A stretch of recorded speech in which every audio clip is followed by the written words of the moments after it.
The German Tiger tank was renowned as one of the most formidable and terrifying weapons of the Second World War. Armed with an 88mm gun and protected by seemingly invulnerable 120mm armor, it earned a notorious reputation among soldiers who shared chilling stories of its exploits.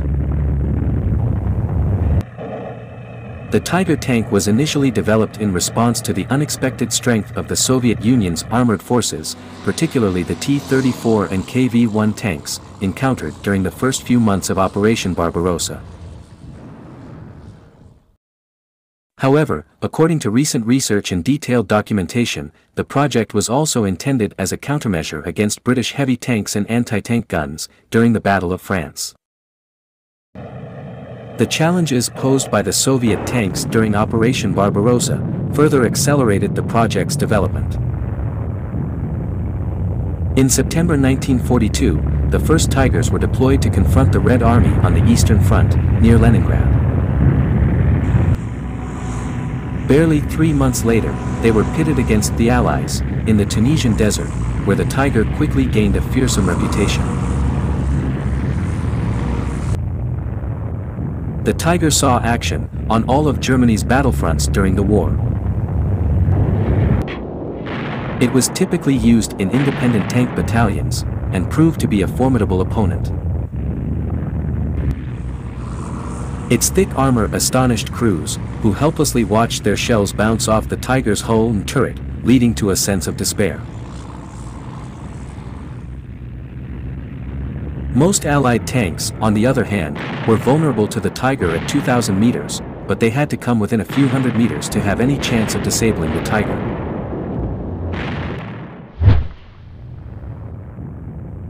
The Tiger's main distinction from previous German tanks was its design. Those who came before the Tiger were well balanced in terms of mobility, armor, and firepower. They had less firepower than their opponents at times, but for various reasons, they had done well in combat. The Tiger prioritized firepower and protection over mobility. The Tiger weighed twice as much as the previous medium tank, the Panzer IV, despite its similar design and general layout.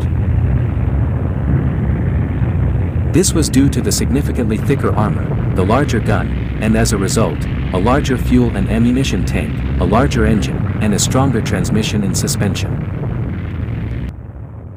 The tank also featured triple interleaved wheels, which improved its speed across the terrain, but also made maintenance more challenging.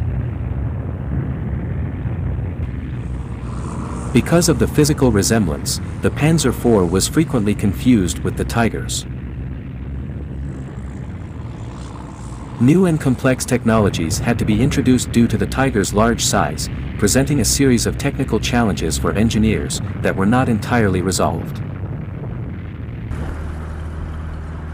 The tank's turret, which weighed 11 tons, utilized a hydraulic motor powered by the main engine's impulse, but it still took 1 minute to complete a full rotation. The Tiger featured 16 independent axles that supported steel and rubber wheels, offering a comfortable and stable ride for such a massive vehicle. However, the system had some drawbacks. The wheels were susceptible to getting clogged with mud or snow, which could freeze and immobilize the tank. The Soviets took advantage of this weakness, and often launched attacks in the morning, rendering the Tigers, and even the infantry weapons and vehicles useless. Despite this, the Tiger I was one of the most reliable designs in the entire German arsenal. Although the Tiger was feared by its enemies, its complex technical design employed costly and time-consuming production materials and methods. As a result, only 1,347 units were manufactured between August 1942 and August 1944. While the Tiger was generally mechanically reliable, it was laborious to maintain and difficult to transport, due to its superimposed and interlaced support wheels. Moreover, it was prone to certain types of caterpillar failure, which could cause immobilization. In 1944, production of the Tiger I ceased, giving way to the Tiger II.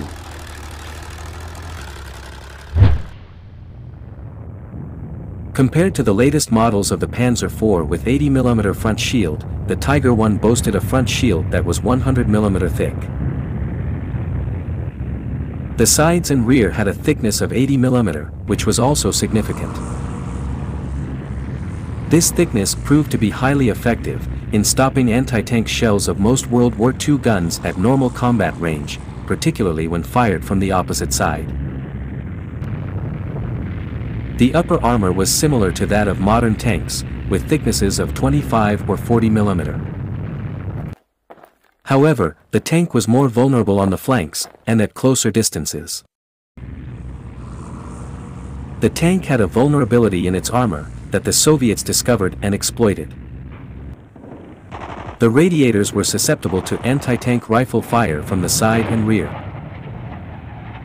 Infantry or light tanks, which could have provided protection, were not always present when needed.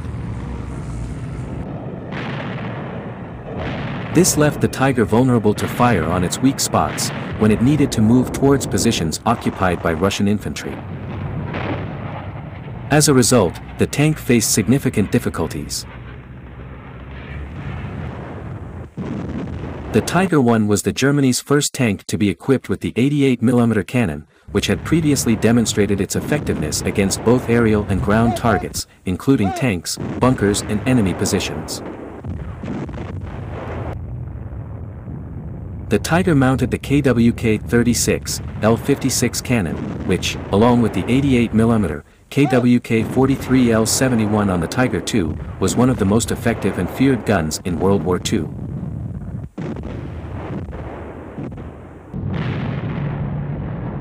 The Tiger's cannon boasted a highly accurate Zeiss TZF-9B telescopic sight and a very flat trajectory. In British trials, the tank achieved 5 consecutive hits on a 40 by 45 cm target, at a distance of approximately 1,200 meters. While there are reports of Tiger tanks engaging enemies at distances exceeding 1,600 meters, or 1 mile, most combat occurred at shorter ranges.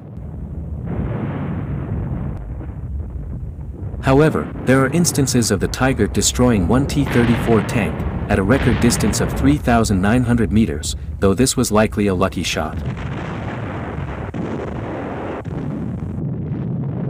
Due to the high cost of ammunition, German soldiers primarily fired at distances between 800 to 1,200 meters, and couldn't afford to waste their shots. Conversely, their enemies often fired at longer ranges without such concerns.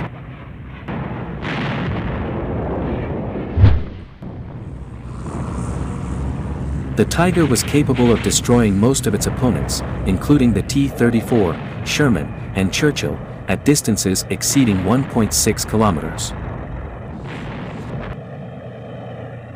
On the other hand, the T-34's 76mm cannon could not penetrate the frontal armor of the Tiger at any distance, but could pierce the lateral armor up to 500 meters using the APCR ammunition.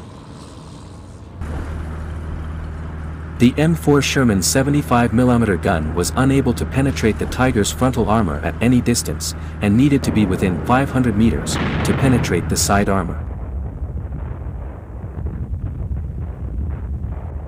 Meanwhile, the 76mm Sherman, firing the APCBC ammunition, was unable to penetrate the Tiger's frontal armor and needed to be within 1,000 meters to achieve a successful hit on the side armor. The 85mm gun on the T-34-85 could penetrate the Tiger's frontal armor at a distance of 1,000 meters, and its side armor at over 1,000 meters.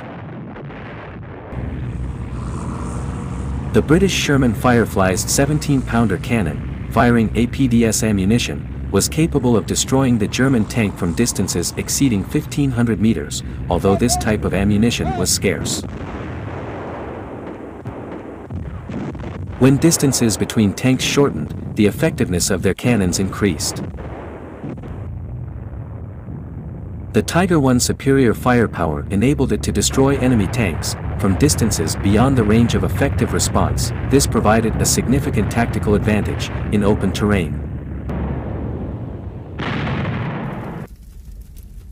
However, in enclosed spaces, most German heavy tanks, including the Tiger, were at a disadvantage due to their low mobility and vulnerability to short-range weapons. Flanking maneuvers were often required for the enemy to destroy a Tiger, but in confined spaces, they could easily be outmaneuvered and destroyed. An Allied tactic was to engage the Tiger as a group, with one tank drawing the Tiger's attention, while the others attacked from the sides or rear, similar to what the Panzer III had done against the first T-34.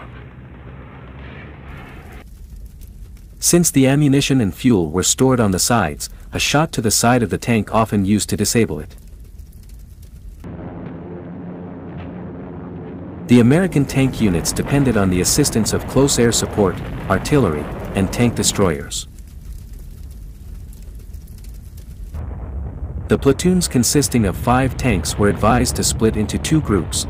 While one group drew the German fire, the other group could move around the flank and attack the tanks from their sides or rear. The Tiger was soon confronted with formidable opponents, namely the IS-2 and the ISU-152. These were equipped with powerful armaments, 122mm and 152mm respectively, and proved to be highly efficient at neutralizing enemy Tigers. To counter the Tiger tanks, the British mounted the 17-pounder gun on the Sherman Firefly and a few M10 tank destroyers. This gun was able to penetrate the Tiger's armor effectively. The British produced more than 2,000 of these tanks. The American M36 tank destroyer was equipped with 90mm guns, which later became part of the M26 Pershing tank, also proved to be a strong countermeasure.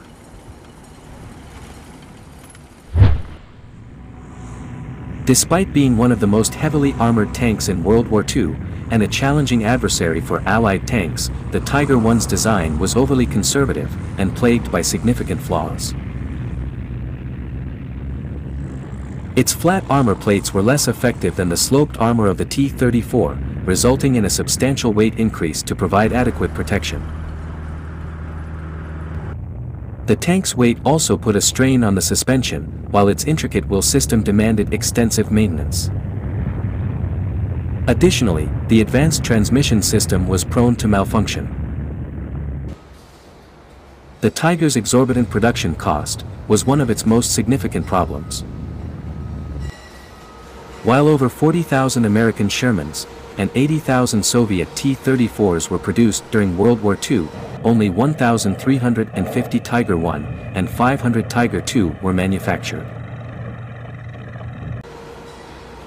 The German tank designs were costly in terms of time, materials, and manpower, with the Tiger I being twice as expensive as the Panther and 4 times more costly than the Stug III. From August 1942 until the end of the war, 1,347 Tiger I tanks were produced, which paled in comparison to the 40,000 American M4 Shermans and 50,000 Soviet T-34s in circulation. However, the Tiger's combat effectiveness was astounding, with 9,850 kills claimed, and only 1,715 machines lost, including tanks recovered and returned to service, resulting in a significantly lower loss rate, compared to the Sherman or T-34. In general, Tigers represented the pinnacle of tank design that could be deployed and effectively used in wartime situations. The development of state-of-the-art technology for the Tiger II was underway when German forces surrendered, which included advanced gun stabilization systems and auto-loaders, among other cutting-edge features.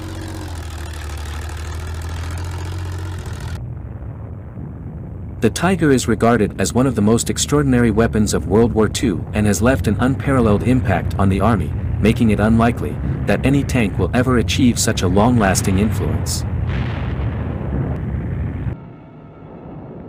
If you have liked the video, please subscribe and support the channel for more.